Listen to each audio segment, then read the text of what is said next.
Assalamualaikum warahmatullahi wabarakatuh. Perkenalkan, nama saya Bagus Setiawan. Saya dari kelompok 2 dan di samping-samping saya semua ini ada teman-teman saya berupa anggota kelompok saya juga. Yang pertama ada Robri Fauzan Kamal dan yang kedua Muhammad Falauri, ada Freddy Darmawan, Rangga Widianto dan juga Muhammad Ridlo. Kami di sini ingin menyampaikan presentasi tentang sosiologi, yaitu tentang perubahan sosial dan juga faktor-faktor perubahan sosial dan juga berupa contoh kasusnya. Oleh karena itu, kami di sini ingin menyampaikannya berupa penayangan slide dari PowerPoint. Slide pertama akan dibacakan oleh diri saya sendiri. Oke, sebelum masuk sangat dalam ke penjelasannya, saya akan menjelaskan apa saja yang akan dibahas pada presentasi kali ini. Yang pertama ada bentuk-bentuk perubahan sosial. Yang kedua, faktor-faktor yang mempengaruhi perubahan sosial. Yang ketiga yaitu kasus-kasus perubahan sosial. Ya, kita langsung yang pertama yaitu bentuk perubahan sosial. Bentuk perubahan sosial terbagi menjadi beberapa bagian, yaitu perubahan sosial berdasarkan kecepatan terjadinya. Yang pertama ada perubahan evolusi. Perubahan evolusi adalah perubahan sosial yang berlangsung secara lambat dan dalam waktu yang cukup lama dengan tidak adanya kehendak tertentu dari masyarakat yang bersangkutan. Perubahan ini biasanya terjadi karena perkembangan kondisi masyarakat dalam menjalankan usaha-usaha untuk memenuhi kebutuhan hidupnya. Dan yang kedua yaitu ada perubahan revolusi. Apa sih yang dimaksud dengan perubahan revolusi? Perubahan revolusi merupakan perubahan sosial yang berlangsung secara cepat, dapat direncanakan atau tanpa perencanaan sebelumnya. Secara sosiologis, perubahan revolusi biasanya berkaitan dengan perubahan unsur-unsur kehidupan atau lembaga-lembaga sosial dalam suatu lingkungan masyarakat. Ya, untuk slide kedua yaitu perubahan sosial berdasarkan perencanaannya. Yang pertama ada perubahan sosial yang direncanakan. Apa sih yang dimaksud dengan perubahan sosial yang direncanakan? Perubahan sosial yang direncanakan adalah perubahan yang sudah dijadikan tujuan oleh pihak-pihak yang hendak melakukan perubahan. Pihak-pihak tertentu ini biasanya disebut sebagai agent of change. Dalam bahasa Indonesianya bisa disebut sebagai agent of perubahan, agent dari perubahan. Biasanya mereka merupakan kelompok yang mendapat kepercayaan dari masyarakat untuk menjadi pemimpin dalam lingkungan yang bersangkutan. Suatu perubahan sosial yang direncanakan akan selalu berada di bawah pengendalian dan pengawasan agent of change tersebut. Oke, yang kedua ada perubahan sosial yang tidak direncanakan. Jadi ini kebalikannya. Yang pertama direncanakan dan yang kedua tidak direncanakan. Apa sih yang dimaksud dengan perubahan sosial yang tidak direncanakan? Perubahan yang tidak direncanakan biasanya berupa perubahan yang tidak dihendaki dan terjadi di luar perkiraan masyarakat.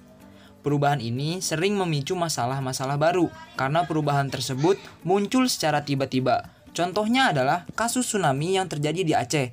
Bencana alam ini membuat terjadinya perubahan besar dalam kehidupan sosial masyarakat Aceh pada saat terjadi tsunami. Begitu guys. Ya, untuk slide berikutnya akan dibacakan oleh teman saya yaitu Freddy Darmawan. Oke, saya akan melanjutkan presentasi dari teman saya yang sebelumnya, yaitu tentang perubahan sosial berdasarkan pengaruhnya. Perubahan sosial berdasarkan pengaruhnya dibagi menjadi dua, yaitu yang berpengaruh besar dan berpengaruh kecil. Yang pertama itu ada perubahan sosial yang berpengaruh besar, yaitu perubahan sosial yang mengakibatkan terjadinya perubahan pada struktur kemasyarakatan, mata pencaharian, hubungan kerja, dan lapisan masyarakat. Contohnya yaitu berubahnya sistem pemerintahan dalam suatu negara. Yang kedua, ada yang namanya perubahan sosial yang berpengaruh kecil, yaitu yang pengaruhnya kecil dan terjadi pada struktur sosial tetapi tidak membawa pengaruh langsung bagi masyarakatnya. Contohnya itu yaitu perubahan pakaian dalam masyarakat. Dan presentasi selanjutnya akan dilanjutkan oleh Muhammad Ridlo. Terima kasih. Ya, di sini saya akan melanjutkan presentasi dari Freddy. Di sini saya akan membawakan yaitu faktor-faktor perubahan sosial. Yang pertama itu ada faktor internal. Faktor internal adalah faktor yang melandasi terjadinya suatu perubahan dari dalam diri masyarakat itu sendiri. Faktor internal itu sendiri meliputi bertambah atau berkurangnya penduduk, penemuan-penemuan baru, pertentangan masyarakat atau konflik sosial, terjadinya pemberontakan atau revolusi. Yang kedua yaitu ada faktor eksternal. Faktor eksternal adalah faktor yang melatar belakangi terjadinya perubahan sosial dari lingkungan sekitar masyarakat. Misalnya lingkungan fisik yang ada di sekitar manusia, peperangan, dan pengaruh kebudayaan masyarakat lain. Sekian dari saya Muhammad Ridlo. Selanjutnya akan dibawakan oleh teman saya yaitu Robri. Ini saya akan melanjutkan presentasi dari Muhammad Ridlo. Faktor pendorong di sini dapat berupa kontak dengan kebudayaan lain, sistem pendidikan formal yang maju, sikap menghargai hasil karya seseorang dan keinginan untuk maju, toleransi, sistem pelapisan masyarakat yang terbuka, penduduk yang heterogen, ketidakpuasan masyarakat terhadap bidang-bidang kehidupan tertentu, orientasi ke masa depan, dan adanya nilai bahwa manusia harus berikhtiar untuk memperbaiki hidupnya. Selanjutnya akan dilanjutkan oleh teman saya yaitu Muhammad Falah. Saya akan melanjutkan penjelasan dari Robri Faujan Kamal.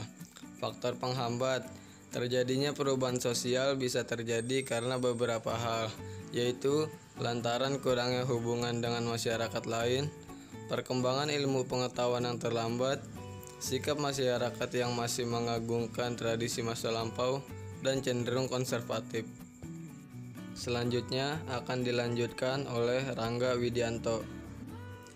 Ya, sekarang saya Rangga Widianto ingin menjelaskan sedikit tentang contoh kasus perubahan sosial. Yang saya ambil yaitu contoh perubahan sosial di era pandemi yang seperti sekarang ini. Pandemi COVID-19 telah menyebabkan perubahan sosial yang tidak direncanakan. Artinya, perubahan sosial yang terjadi secara sporadis dan tidak dihendaki kehadirannya oleh masyarakat. Akibatnya, ketidaksiapan masyarakat dalam menghadapi pandemi pada gilirannya telah menyebabkan disorganisasi sosial di segala aspek kehidupan masyarakat. Masyarakat harus adaptif terhadap berbagai bentuk perubahan sosial yang tidak diakibatkannya. Ragam persoalan yang ada telah menghadiri desakan transformasi sosial di masyarakat. Bahkan, bukan tidak mungkin peradaban dan tatanan kemanusiaan akan mengalami pergeseran ke arah dan bentuk yang jauh berbeda dari kondisi sebelumnya. Lebih lanjut, wajah dunia pasca pandemi bisa saja akan pernah kembali pada situasi seperti awalnya. Ya, sekian terima kasih dari kelompok saya. Apabila banyak kesalahan dalam penyampaian materi ataupun kekurangan dalam penyampaiannya, kurang lebihnya mohon maaf. Billahi taufiq wal hidayah. Wassalamualaikum warahmatullahi wabarakatuh.